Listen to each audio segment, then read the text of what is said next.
भारत के इतिहास में बिहार की काफ़ी महत्वपूर्ण भूमिका रही है।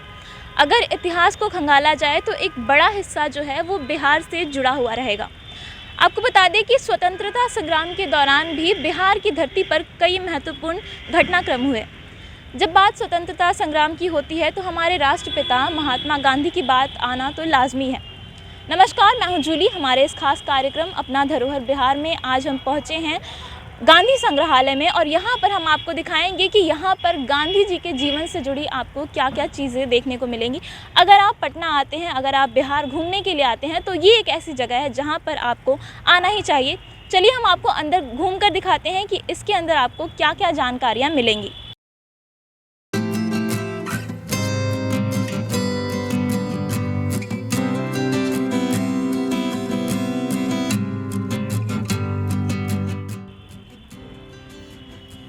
आपको बता दें कि इस संग्रहालय में स्वतंत्रता संग्राम के दौरान गांधी जी के जीवन से जुड़ी घटनाओं को दिखाया गया है। यहाँ पर गांधी जी के जीवन को दिखाया गया, उनके बचपन से लेकर के उनकी अंतिम विदाई तक की चीज़ें यहाँ पर दर्शाई गई हैं। यहाँ पर पिक्चर्स हैं, स्कल्पचर हैं और पेंटिंग के ज़रिए उनके जीवन को दर्शाया गया है। आपको बता दें कि अगर आप यहाँ पर गांधी जी के बारे में जानकारी लेना चाहते हैं तो आपको यहाँ पर बुक्स के कलेक्शन मिल जाएंगे, मैगज़ीन मिल जाएंगे और अलग अलग जो डॉक्यूमेंट्स हैं इतिहास के वो भी आपको यहाँ पर मिल जाएंगे। इसके साथ ही आपको बता दें कि आश्रम के कोने कोने में मूर्तियाँ लगाई गई हैं और हर मूर्ति पर एक मैसेज लिखा गया है। या तो वो गांधी जी के जीवन से जुड़ा हुआ है या फिर वो गांधी जी के द्वारा ही कहा गया कोई मैसेज है। तो सारी बातें आपको इस संग्रहालय में देखने को मिलेंगी।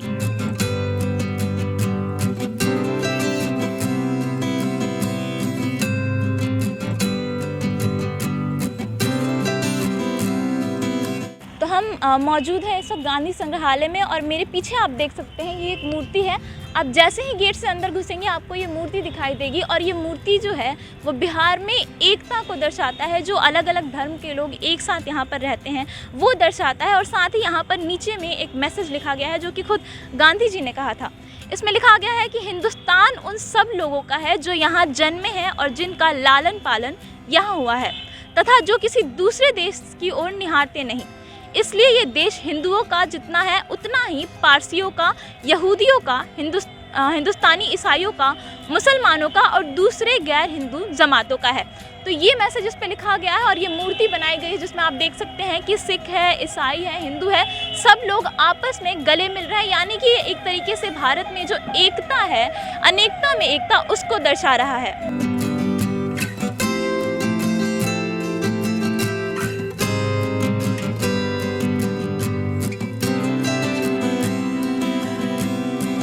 थोड़ा सा आगे बढ़ते ही आप देख सकते हैं यहाँ पर एक मूर्ति बनाई गई है। गांधी जी हैं और साथ ही उनके रविंद्रनाथ टैगोर हैं और वो दोनों ऐसा लग रहा है कि साक्षात बैठे हुए हैं, आपस में बातचीत कर रहे हैं। आपको देख करके ऐसा एहसास होगा कि यहाँ पर अभी भी बापू मौजूद है। और इसके साथ ही आप देख सकते हैं यहाँ पर लिखा गया है, इस मूर्ति के बारे में लिखा गया है कि रविंद्रनाथ टैगोर और महात्मा गांधी दो महान मानवतावादियों की आपसी मुलाकात और उनकी जो मुलाकातें हुई थी, जब मुलाकातें हुई थी उनकी, उसके बारे में यहाँ पर पूरी जानकारी दी गई है।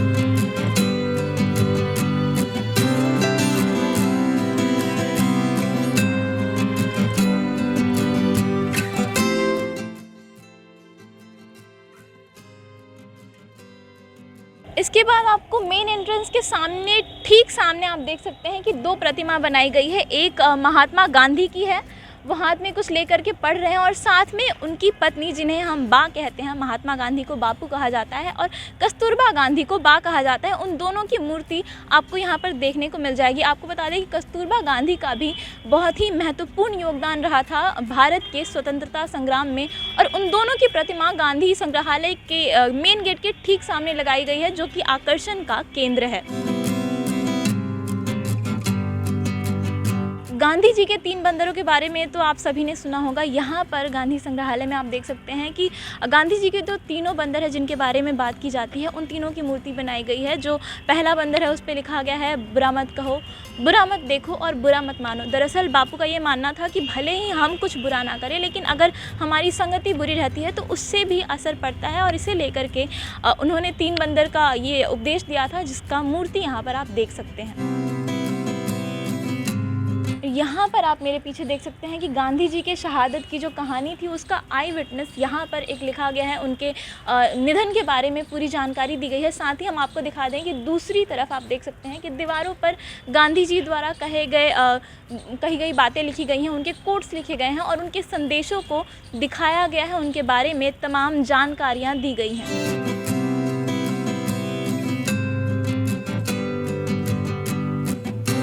बापू एक महान शख्सियत थे, महात्मा थे और उनके बारे में कई लोगों ने कितना कुछ लिखा है। और यहाँ पर आप देख सकते हैं कि राष्ट्र कवि रामधारी सिंह दिनकर द्वारा लिखी गई एक कविता लगाई गई है। यहाँ पर कविता जो है उसका शीर्षक है बापू सचमुच ही चले गए और ये रामधारी सिंह दिनकर ने लिखी है। आपको बता दें कि बापू पर बहुत सारे लोगों ने बहुत कुछ लिखा है और इस गांधी संग्रहालय में जगह जगह पर इसी तरीके की चीज़ें लिखी गई हैं, इसी तरीके की जानकारी दी गई हैं, जो कि आप अगर यहाँ आते हैं तो आपको बापू के जीवन से जुड़ी सारी जानकारियाँ यहीं पर मिल जाएगी। साथ ही हम आपको दिखाना चाहते हैं यहाँ पर आपको पंडित राजकुमार शुक्ल, इनका नाम अगर आप बिहार में बापू के योगदान की बात करते हैं तो सबसे पहले आता है। यही वो शख्सियत है जिसकी वजह से बापू ने बिहार की धरती पर कदम रखा था। आपको बता दें कि तिनकठिया सिस्टम जो था, जो नील की खेती जबरन कराई जाती थी किसानों को लेकर के, उससे निजात पाने के लिए इन्होंने बापू से आग्रह किया था कि वो बिहार में आए और बिहार के किसानों के लिए लड़े। जिसके बाद, इनके आग्रह के बाद बापू बिहार में आए थे और उसके बाद क्या हुआ ये इतिहास गवाह है इस बात का। और राजकुमार शुक्ल को इसके लिए हम कितना भी शुक्रिया अदा करें वो कम ही होगा।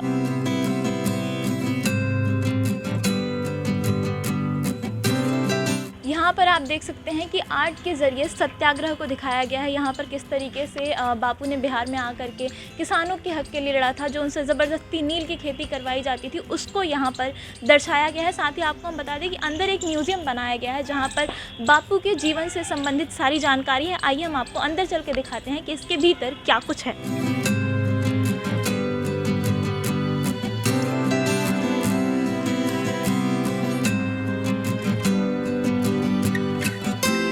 यहाँ पर आप देख सकते हैं कि बापू की जो फैमिली ट्री थी, उनके परिवार के जो लोग थे उसके बारे में बताया गया है। उनकी पत्नी, उनके बेटे, उनके माता पिता, इन सब की जानकारी दी गई है। साथ ही आप नीचे देखिए, यहाँ पर उनके जीवन के बारे में बताया गया, उनका जन्म कहाँ हुआ, वो कहाँ पले बढ़े, उन्होंने कहाँ पर काम किया, ये सारी जानकारी यहाँ पर दी गई है।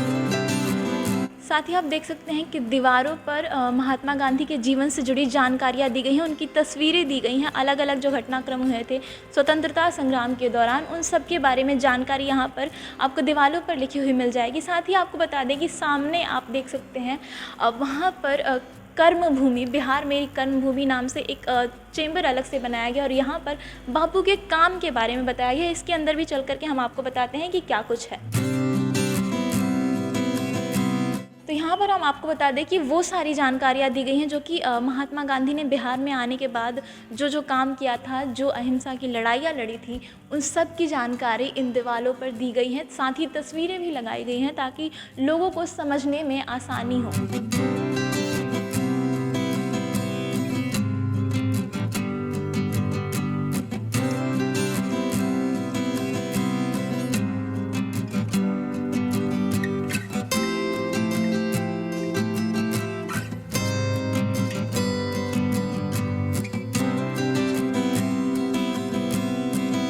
यहाँ पर आप देख सकते हैं कि जब महात्मा गांधी देवघर पहुँचे थे छुआछूत से लड़ने के लिए, तो उन पर एक जानलेवा हमला किया गया था जिसमें उनकी गाड़ी जो थी वो क्षतिग्रस्त हो गई थी और अब उस गाड़ी का कुछ ही हिस्सा बचा हुआ है। आपको बता दें वो स्टीयरिंग व्हील और चेचिस बची हुई है, जो कि इस संग्रहालय में काफ़ी संजो कर रखी गई है। आप देख सकते हैं इसे शीशे के अंदर रखा गया है ताकि इस पर धूल मिट्टी ना जमे और काफ़ी अच्छे से संभाल कर इसे रखा गया है और इसके बारे में जानकारी आप सामने देख सकते हैं कि वहाँ पर दी गई है। और यहाँ पर आप मेरे पीछे देख सकते हैं कि सत्याग्रह भवन बनाया गया है और यहाँ पर गांधी जी ने जो सत्याग्रह के दौरान चरखे का इस्तेमाल किया था उसको दर्शाया गया है। अलग अलग चरखों को यहाँ पर रखा गया। आपको बताते हैं कि गांधी जी छोटे उद्योगों को बढ़ावा देने में यकीन रखते थे। उनका कहना था कि जब तक ग्रामीण विकास नहीं होगा तब तक देश का विकास नहीं हो सकता और इसी को लेकर के वो अपना सूद काटने की सलाह देते थे लोगों को। और यहाँ पर आप देख सकते हैं कि अलग अलग तरीके के चरखे रखे गए हैं और उसके साथ ही लेबल लगाया गया है कि कौन सा चरखा। आप देख सकते हैं यहाँ पर अंबर चरखा है और साथ ही वहाँ पर आप देखें तो 52 बिगहा चरखा रखा गया है। तो अलग अलग तरीके के चरखे जो हैं यहाँ पर मूर्तियाँ बनाई गई हैं, लोग काम कर रहे हैं, चक्की पीस रहे हैं। तो छोटे छोटे उद्योगों को बढ़ावा देने का जो विचार था गांधी जी का, उस पर यहाँ पर दर्शाया गया है मूर्तियों के ज़रिए। और यहाँ पर जो चरखा गांधी जी को सिंबलाइज़ करता है, उसको काफ़ी खूबसूरती से दर्शाया गया है, आप देख सकते हैं।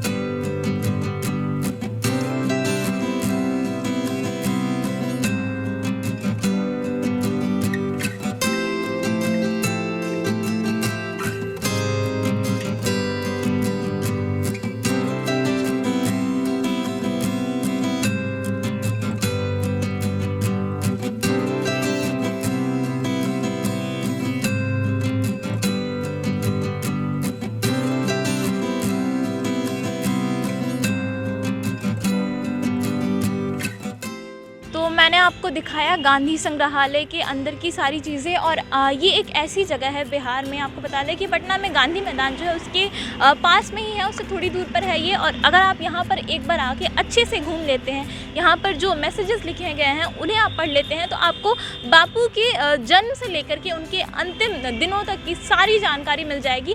यहाँ पर आपको बता दें कि एक लाइब्रेरी भी है, जहाँ पर भारत के इतिहास से जुड़ी, बिहार के इतिहास से जुड़ी और साथ ही बापू के जीवन से जुड़ी तमाम किताबें मिल जाएंगी। तो अगर आप एक बार यहाँ पर आकर घूमते हैं तो आपको बापू के जीवन से जुड़ी एक एक बात का अच्छे से ज्ञान हो जाएगा। फिलहाल इस वीडियो में इतना ही। अगर ये वीडियो पसंद आया हो तो इसे लाइक और शेयर कर दें। वीडियो कैसा लगा हमें कमेंट करके बताएं। अगर अभी तक आपने हमारे चैनल को सब्सक्राइब नहीं किया तो सब्सक्राइब कर लें। अगर ये फेसबुक पेज पर देख रहे हैं तो पेज को लाइक और फॉलो ज़रूर कर लें। धन्यवाद।